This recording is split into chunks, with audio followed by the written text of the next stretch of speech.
ሰላም ጤና ይስጥልን ተመልካቾቻችን ከአክብሮት ሰላምታችን እናቀርባለን። ዜናዎችን ይዤ መጥቻለሁ። መሳይ መኮንን ነኝ። ከአዲስ አበባ ከተማ ፖሊስና ከፌደራል ፖሊስ በአንድ ቀን ውስጥ ብቻ 37 የጸጥታ ኃይሎች መሳሪያቸውን ይዘው መጥፋታቸው ተገለጸ።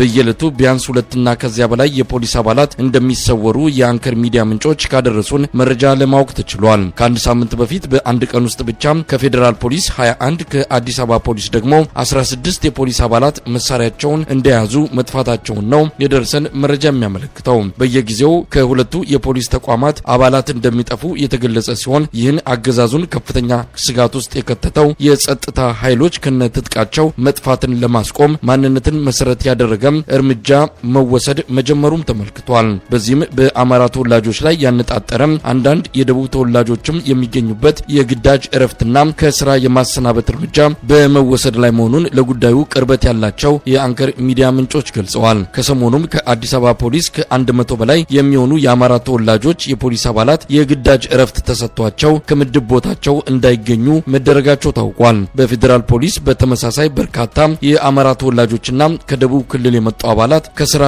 የተሰናበቱና በግዳጅ እረፍት እንዲወስዱ መደረጋቸው ተገልጿል። ከዚህ በተጨማሪም አንድ መሳሪያ ለ5 የፖሊስ አባላት እንዲደርሳቸው በማድረግ መሳሪያ ይዞ መጥፋትን ለማስቆም መታቀዱ ተመልክቷል። ከአምስቱ አንደኛው መሳሪያውን ይዛል። የቀሩት 4ቱ የፖሊስ ቆመጥ ዱላ እንዲይዙ መደረጉን ነው የደረሰን መረጃ የሚያመለክተው። አሁን ባለው የሁለቱ የፖሊስ ተቋማት የሰው ኃይል ሁኔታ የአንድ አካባቢ ተወላጆች የበላይነት እንዲይዙ የተደረጉ መሆናቸውንም ከደረሰን መረጃ ለማወቅ ተችሏል። ዛሬ ቀን ሸዋሮቢት በፋኖ ቁጥጥር ስር ገብታለች። ውጊያው እስከ ምሽት ቀጥሎ እንደነበረ ያገኘነው መረጃ ያመለክታል። ጎንደር መሃል ከተማ መለስተኛ ውጊያ እንደተደረገ ከስፍራው ከተገኘው መረጃ ለማወቅ ተችሏል። በሰሜንና በማዕከላዊ ጎንደር በፋኖ ኃይሎችና በአብይ አህመድ ሰራዊት መሃል ብርቱ ውጊያ እየተደረገ እንዳለም ተመልክቷል። ከደብረ ታቦር አቅራቢያም የፋኖ ኃይሎች በአገዛዙ ሰራዊት ላይ ጥቃት መሰንዘራቸው ታውቋል። በደቡብ ጎንደር እንዳቤት፣ ስማዳ፣ እስቴ፣ ደራና ፋርጣ ወረዳዎች የተቀናጀ ጥቃት እየተፈጸመ ሲሆን የአገዛዙ ሰራዊት በመሸሽ ላይ ነው ተብሏል። ባህር ዳር ባለፈው ሐሙስ ሌሊት ከተደረገው ልዩ ኦፕሬሽን በኋላ ከተማዋ ምንም አይነት እንቅስቃሴ አይታይባትም። የአብይ አህመድ ሰራዊት ምሽግ እየቆፈረ እንደሆነም ይነገራል። ዘግይቶ በደረሰን ዜና አንድ የባህር ዳር የሆቴል ባለቤት ፋኖችን ታስጠልላላችሁ ተብለው በአደባባይ በአብይ አህመድ ሰራዊት መገደላቸው ተመልክቷል። የዛሬውን የአውደ ውጊያዎችን ውሎ የተመለከተ ዘገባ ከዘውትር ተሳታፊያችን ደርሶናል። እንግዲህ በሸዋሮቢት የሰሜን ሸዋ ውጊያ በዋናነት ሴንተሩ ሸዋሮቢት ነው። የመከላከያ ሰራዊት ዋና ማስጫ ጣቢያቱን ሸዋሮቢት አድርገው በርካታ ሰራዊት ከዛ እየተወረወረ በተለያየ አቅጣጫ ያጠቃ ነበረ። ነገር ግን ጀግኖቹ ከ2 ቀን በፊት በከፈቱት ውጊያ ዛሬ 3ኛ ቀናቸው ነው። ዛሬ ከተማዋ ላይ የነበረውን የሰራዊት አባላት በሙሉ አጽድተው ከተማዋን ሙሉ በሙሉ ተቆጣጥረዋል። አሁን የሸዋሮቢት ከተማ በፋኖ ኃይሎች ቁጥጥር ስር ትገኛለች። የከፍተኛ የሆነ ሎጂስቲክስ ከተማው ላይ ነበራቸው። ከፍተኛ የሆነ የሰራዊት ክምችት ነበር። ይህን ሁሉ እንግዲህ በትነው የተተኳሽ የመሳሪያ ትልልቅ መሳሪያዎችን ትልቅ መስመራዊ መኮንኖችን በመደምሰስ ከተማዋን ተቆጣጥረዋል። ሸዋሮቢትን ጎንደር ለሊት አካባቢ በብዙ የጎንደር ከተሞች ላይ ወረቀት ተበትኗል። ጥቃት እንደሚሰነዝሩና ህብረተሰቡ ትብብር እንዲያደርግ በተበተነው መሰረት ዛሬ ከሰዓት በኋላ በጎንደር ከተማ በቅማንት ሰፈር ተብሎ የሚጠቀሰውና ቀራኒዮ መድኃኔዓለም ከፍተኛ ውጊያ እየተደረገ ይገኛል። እንዲሁም በጉሃ ተራራ ጀርባ ላይ እንዲሁም እየተደረገ ይገኛል። የአካባቢውን ነዋሪዎች እንደጠየቋቸው ከሆነ የፋኖ ኃይሎች በከተማ ውስጥ ሰርገው ገብተዋል። ከፍተኛ ቁጥር ያለው ኃይል ገብቷል። የመከላከያ ሰራዊትን እንቅስቃሴ እያደረገ አይደለም። ነገር ግን በእነዚህ በጠቀስኩት በ3 አካባቢዎች ላይ የፋኖ ኃይሎች ጥቃት ሰንዝረው ከፍተኛ ውጊያ እየተደረገ እንደሆነ የሰማሁት መሳይ። አሁን በተለየ ሁኔታ ከተለየ ከባህር ዳር ከተማን የፋኖ ኃይል ጥቃት ሰንዝሮ የሚፈልገውን ታርጌት መጥቶ ከከተማ ከወጣ በኋላ በአማራ ክልል በሁሉም ዞኖች ማለት በሚያስችል ደረጃ መነቃቃት ተፈጥሯል። ለምሳሌ በጎንደር ከተማ አካባቢ ከጎንደር ወደ ጭልጋ በሚወስደው መንገድ ላይ አይምባ ተብላ የምትጠቀስ ከተማ አለች። እንግዲህ አይከል ከተማ ከፍተኛ የሆነ የሰራዊት ምንጭት አለ። አይምባም ላይ እንደዚሁ ከጎንደር ከተማ 35 ኪሎ ሜትር ርቀት ላይ የምትገኝ ከተማ ነች። በትናንትናው ዕለት የፋኖ ኃይሎች ያንን ከተማ ያለውን ሰራዊት ደምስሰው ሙሉ በሙሉ ከተማዋን ተቆጣጥረዋል። አሁን እንቅስቃሴያቸው ወደ ጭልጋ ወረዳ ዋና ከተማ አይከል ሆኗል። ሌላው እንግዲህ በደቡብ ጎንደር ዛሬ በ5 ወረዳዎች በስማዳ፣ በስቴ፣ በደራ እንዲሁም በፋርጣ ወረዳዎች ላይ የተቀናጀ ጥቃት ለየብቻ ውጊያ እየተደረገ ነበረ።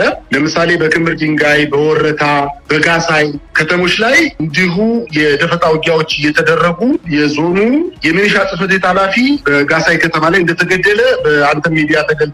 ነገር ግን ዛሬ በሁሉም በተለይ ከሰዓት በኋላ በእነዚህ በ5 ወረዳዎች የተቀናጀ ጥቃት ከፍተው በ5ቱም አቅጣጫ ያለው ሰራዊት አሁን ወደ ደብረታቦር ከተማ እየሸሸ ይገኛል። በተለይ አሁን ከደብረታቦር ከተማ መግቢያ ማህደረ ማርያም ተብሎ የሚጠቀሰው አካባቢ ወርቄና ግራሪያ ተብሎ የሚጠቀሰው ቀበሌዎች ከከተማ 12 ኪሎ ሜትር የከባድ መሳሪያ ተኩስ ይሰማል።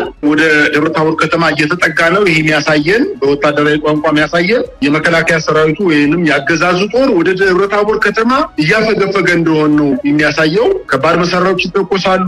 ወርቄና ግራሪያ ቀበሌዎች ላይ አሁን በዚህ ሰዓት ትንቅንቅ እየተደረገ በማዕከላዊና ሰሜን ጎንደር እንዲሁም በደቡብ ጎንደር በእነዚህ በ3 እና ምዕራብ ጎንደር በሚባሉ ከመተማ ጀምሮ በደባርቅ፣ በዳባት፣ በጎንደር ከተማ እንዲሁም በማዕከላዊ ጎንደር በደንቢያ፣ በጨዋሂት፣ በቆላድባ፣ በሻውራ እንዲሁም በደቡብ ጎንደር በተለያዩ ወረዳዎች ላይ ዛሬ ሙሉ ሌሊቱ ወረቀት ተበትኖ አድሯል። የመከላከያ ሰራዊት አባላት በሰፈሩባቸው አካባቢዎች ጥቃት በሚሰነዘርበት ሰዓት ህብረተሰቡ ትብብር እንዲያደርግ፣ የቆሰሉትን እንዲያገል፣ የሞቱትን እንዲቀብር፣ ስንቅና ሎጂስቲክስ እንዲያቀብል፣ ልጆቻቸውን ከመከላከያ ሰራዊት አባላት ጋር ሁነው በልዩ ኃይል ስምና በአድማ ብተና ስም የስርዓቱን እያገለገሉ ያሉና የገዛ ህዝባቸውን እየወጉ ያሉ ሰዎች አርፈው እንዲቀመጡ የሚል ወረቀት በእያንዳንዷ የወረዳ ከተማ ተበትኗል። አጠቃላይ ጎንደር ተብሎ የሚጠቀሰው በሰሜን ጎንደር፣ ማዕከላዊ ጎንደር፣ ምዕራብ ጎንደር እና ደቡብ ጎንደር አካባቢዎች እና በሁሉም ወረዳዎች ወረቀት ተበትኗል። የወረቀቱን የበተነው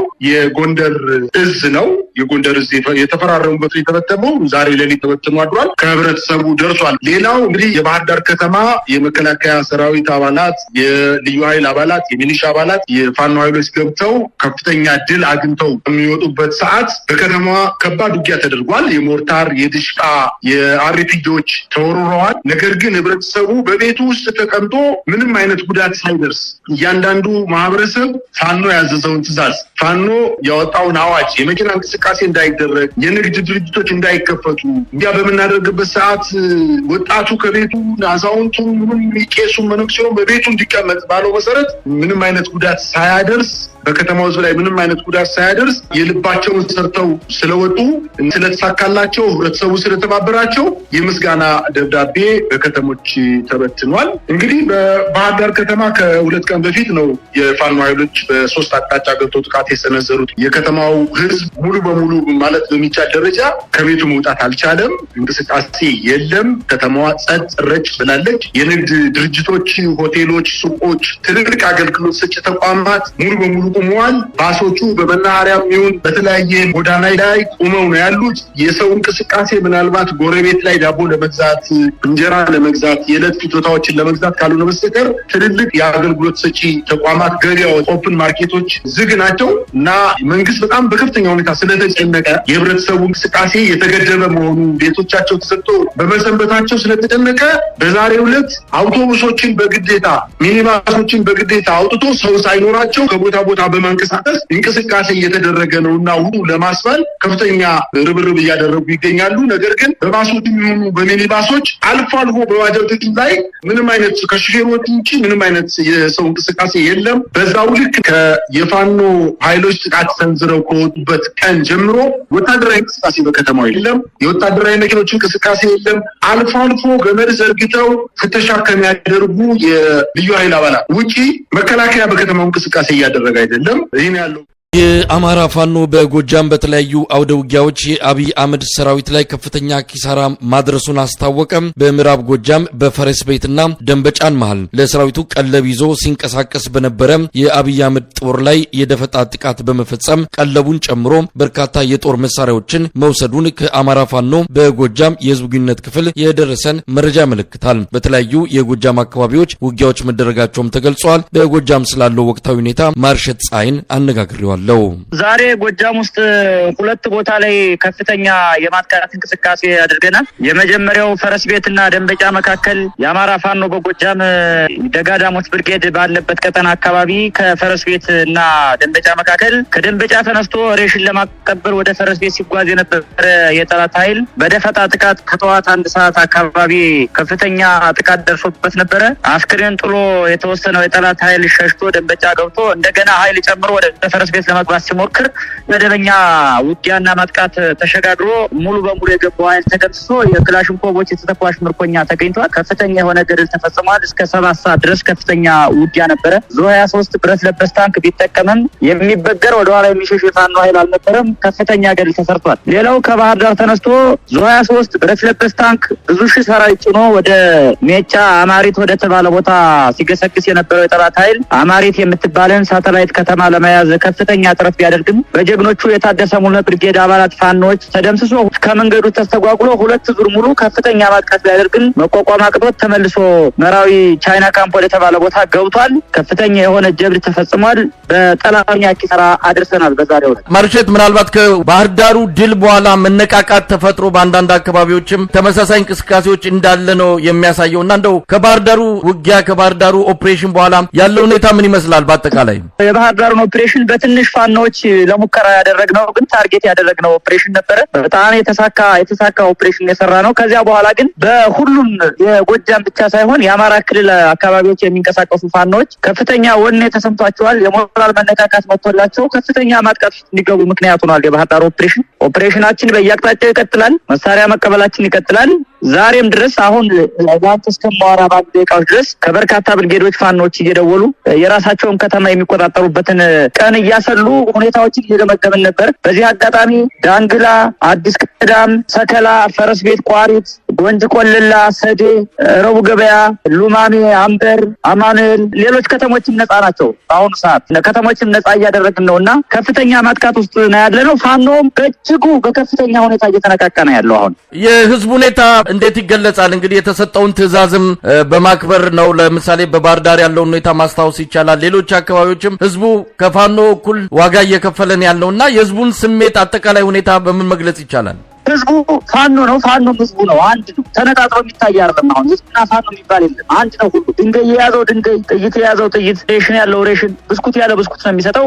ህይወት ያለው ህይወቱን ነው የሚሰጠው። ሁሉም ተመሳሳይ አይነት አካሄድ ነው እየሄደ ያለው እና አንድ ሀሳብ ያለው በአንድ ትዕዛዝ የሚመራ አንድ ህዝቡ ነው። አሁን በዚህ ደረጃ ነው ያለው። ሌላው ቀርቶ መንገድ ዝጉ ብለን መልእክት በተናገርን አንዳንዱ የሚሰጠው የሚሰጠው ዋጋና ክትትል ከምን ጊዜውም በላይ አስገራሚ ነው። ማርሸል ሌላው የሚነሳል በከፍተኛ መኮንን ደረጃ የተገደሉ ያገዛዙ ሰራዊት አመራሮች እንዳሉ ይነገራል። እንደው ከዛ አንፃር በኪሳራ ደረጃ እስካሁን የተጠናቀረ መረጃ አላችሁ? አዎ ከዘመቻ መራዊ ላይ እርምጃ ከተወሰደበት አንድ ኮሎኔል ሲዳማ ከተቀበረው ኮሎኔል ውጪ በሰሞኑ ኦፕሬሽን ብቻ 4 ኮሎኔሎችን እርምጃ ወስደናል። 4 ኮሎኔሎች ላይ ባህር ዳር ከተማ እስካሁን በስም ያልተገለጸ ብልጽግናም የክብር አቀባበል ያደርግለት የተዘጋጀ ያለ አንድ ብርጋዴር ጀነራል ላይ እርምጃ ወስደናል። ፓትሮል ላይ የነበረ በ3 ፓትሮል ታጅቦ ሲሄድ የነበረ ብርጋዴር ጀነራል እርምጃ ተወስዶበታል።